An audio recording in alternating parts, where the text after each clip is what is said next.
Each of them is quite different from the other.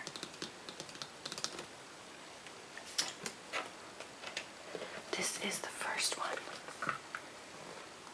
and this is probably the one that I'm happiest with. I put the most work into this book, and this is not many people's favorites, but it's my favorite.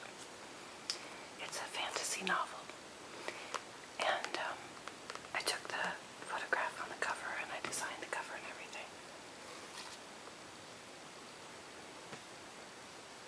That's me.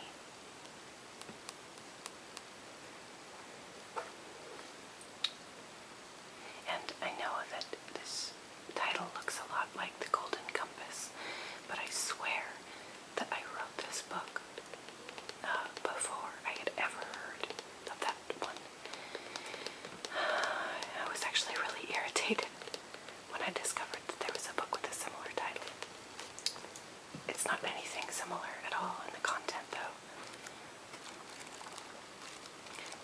It's just a novel, and I worked very hard on it. I had it professionally edited and everything. I kind of thought about seeking a proper publisher for this one because I was so pleased with the way that it came out, but I really didn't want to go through the rigmarole of a real publisher and getting rejected and then having them say, okay, we'll take it, but you have to take this out and you have to change this and all that gobbledygook. It's got a barcode and an ISBN number and everything. And it says, Ruala was just an ordinary barmaid at the Black Pony, serving ale, mopping floors, and fending off drunken suitors, until one fateful evening when a mysterious traveler named Galen crossed her path and revealed that fate had not, in fact, overlooked her. Now she and her unexpected companions must journey across strange and dangerous lands to save her life, and as they soon discover together, possibly the lives of many others. It's kind of a love story. So, there's that one. And then, here's a book of photographs that I published. And this is kind of interesting. I took all of these pictures with my camera phone.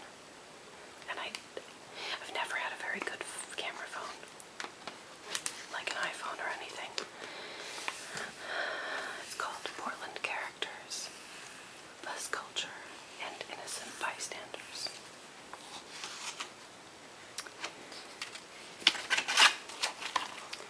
And it says, these photographs of the fine residents of Portland were all taken from my phone camera, which has improved significantly with each new generation of technology, but nevertheless, it is a phone, so the image quality is sometimes not what it should be.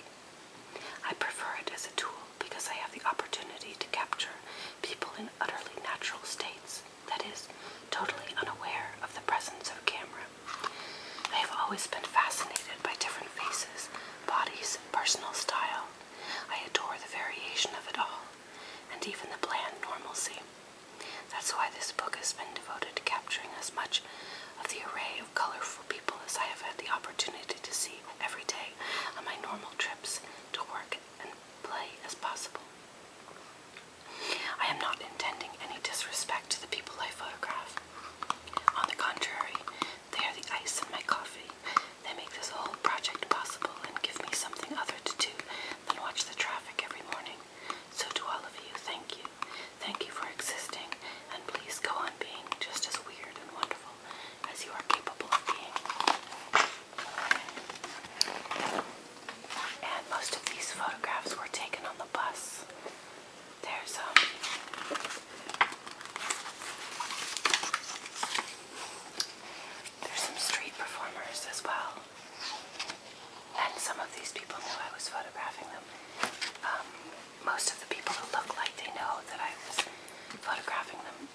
actually 14.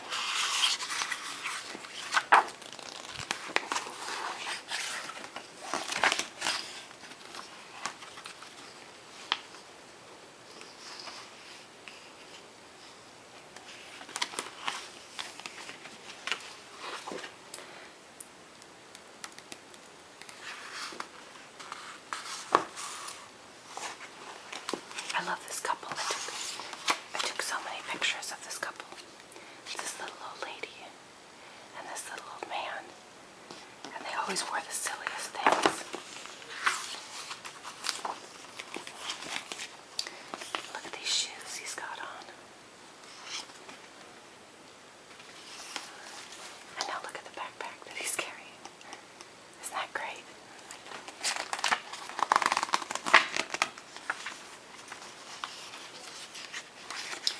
And this one I call, when life gives you lemon, just give up anyway, because everybody hates you and it's all worthless anyway. Look at this guy, he's just so miserable. He actually wasn't really miserable, he's crazy.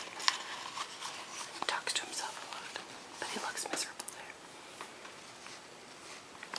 This man was carrying a file. Looks really important. Here's some kids. And a lot of them look, like I said, they look like I know I'm taking their picture, but I'll hold my phone up and pretend that I'm texting.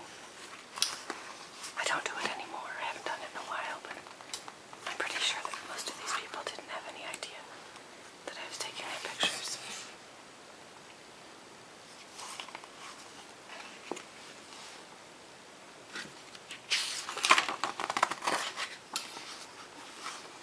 And this man had I'm not sure if there was something wrong with him, but he was smiling the entire ride.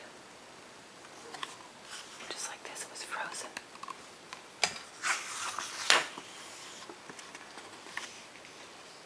There's a woman and her little child. There's a guy in a wheelchair. This woman was singing nonsense songs to herself.